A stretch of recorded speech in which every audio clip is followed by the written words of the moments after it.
Morning. Yeah. Friday, start of the weekend. Yeah, great. Yeah, I said yesterday, I've had requests for, for people to sort of like, can they ask me things to speak about? And yeah, I'm quite happy with that. And my good friend Alison has asked me to speak about mental health. Now, that's quite a big topic, and I'll probably need to come back to this several times. But I'll just sort of like come out with some of my sort of ideas first off. Really, I think. Yeah, I mean, I've got experience of mental health issues, having suffered with depression on and off probably about 15 years. Although it has to be said, for the last sort of year, 18 months, I've been free of it, which is good. Very good. Um, but it's very debilitating, and anxiety as well. But I was also an alcoholic, and I think, well, the anxiety in particular was linked with the alcohol, definitely, because that really largely abated once I stopped drinking. But anyway, that's me. But yeah, generally mental health. Um, we seem to be very ambivalent towards it in our society. Like I was thinking of the word nutter. I mean, I know I think there's a chain of hairdressers in Cambridge called Nutters, and if you call someone a nutter, it's kind of it's almost like an affectionate. It's not really an insult. Saying someone's a fitness nut, or someone's a, or I know down at Millwall, or at Paradise at Celtic. The nutters are the ones who are always the first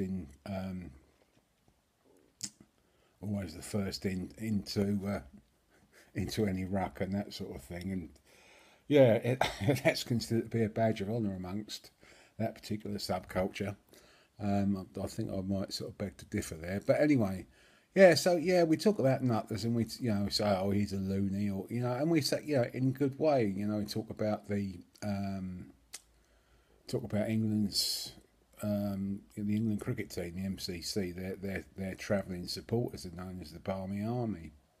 And Barmy is like another sort of euphemism for being, where your insanity ain't quite up to scratch. Um,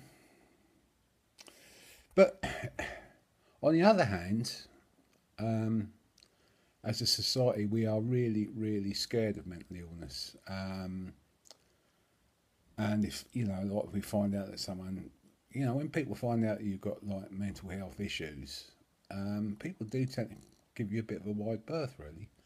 Probably not so bad with depression, but certainly I think with things like schizophrenia and sort of like some the more extreme ends of sort of bipolar. So if I just sort of run through, I mean, from my psychology background, I mean, I'm a psychotherapist, as you know. The sorts of um, the sorts of mental illness that there are is depression, is bipolar or manic depression, where your moods go up and down. And I know people, friends of mine, who have bipolar, and they say really that's the one to have, because okay, depression is pretty bad, but you get the high highs, which are really good. Then you get schizophrenia, which is sort of characterised by sort of hearing voices in the head, and bizarre activities and episodes and delusions, and all those are treatable to a certain extent, either by chemical methods, or by like talking therapies, like what I do, NLP, um, cognitive behavioural therapy, Freudian analysis, Jungian analysis, what have you. I mean, there's quite a big shopping list. Um, with bipolar in particular, I think it's it's a bit of a moot point as to whether these things are caused by, whether they're, you know, like social in origin, or whether they're, you know, sort of like they have a biological base. When I was at college, you know, in the 70s, we were very much of the view that it was a case of nurture rather than nature that caused, you know, mental difficulties, in particular influenced by R.D. Laing, who probably wasn't the most, he weren't the sanest person in the world anyway. But I know for certain that with, you know, like some people with bipolar, it is just simply a biochemical issue. The other thing with bipolar is, I know for a lot of people who suffer it, you know, once they get their medication and they've, you know, their psychiatrist or whatever has sorted out their medication and got it at the right level, it's like almost like being a diabetic. You know, you take that medication and that keeps you on a level, but if you stop taking it, then you've got problems and things. And I've witnessed this firsthand with friends who've, and it's that thing, you know, people they're in a bad place, you know, they're well, as they put it, they're feeling mad. They get their medication, they feel better, they think, well, I'm cured now, so they stop taking the medication and then they fly again. And you know, it's very difficult for people to deal with, and it's difficult for people to get their heads around the fact that they've got to take this medication for the rest of their lives. Otherwise, you know, they're always going to have difficulties. And I think, you know, like the only way they can see it is by sort of like seeing the parallel with diabetes. I think with schizophrenia and perhaps with depression, you know, there's that, you know, there is a sort of case for using more talking cures. I'm not really in favour of using medicine. Oh, I'm going to be controversial here, you know, if unnecessarily, shall we say, you know, sort of using chemical interventions. But yeah, I think the difficulty with all this though is you know, is the case of the treatment, and it is sorely lacking. You know, I would say, you know, I remember when I first started in social work in the late 70s. There was, you know, after I graduated, there was still the big monolithic mental hospitals or asylums or whatever they were called. And, you know, and basically people were just locked up there just to keep them away from society.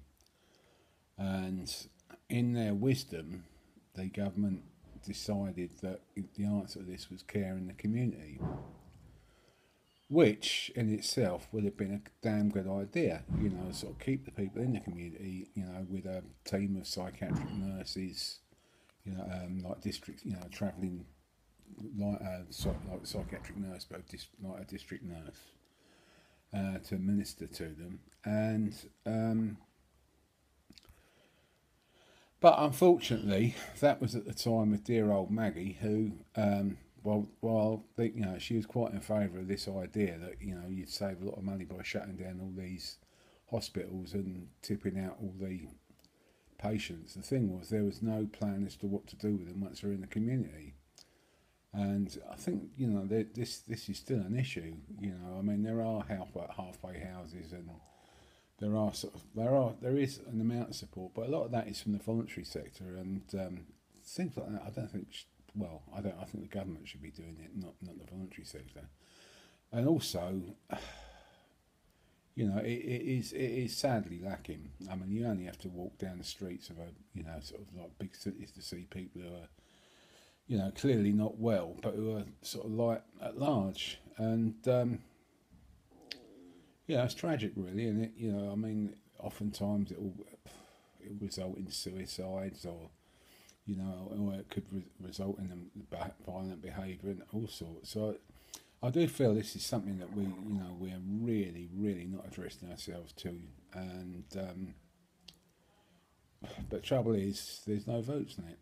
So no party is going to come out on a limb and say we're going to spend millions and millions and millions like on mental health because like I say, it's just it isn't a vote catcher. It's not sexy. I'll come back to this because I think I've only really just scratched the surface of it. But yeah, sorry, I know it's a bit rambling, a bit long, but thanks for bearing with me. And I hope that's sort of given you something to think about, Alison. Okay, thanks a lot then. Bye bye.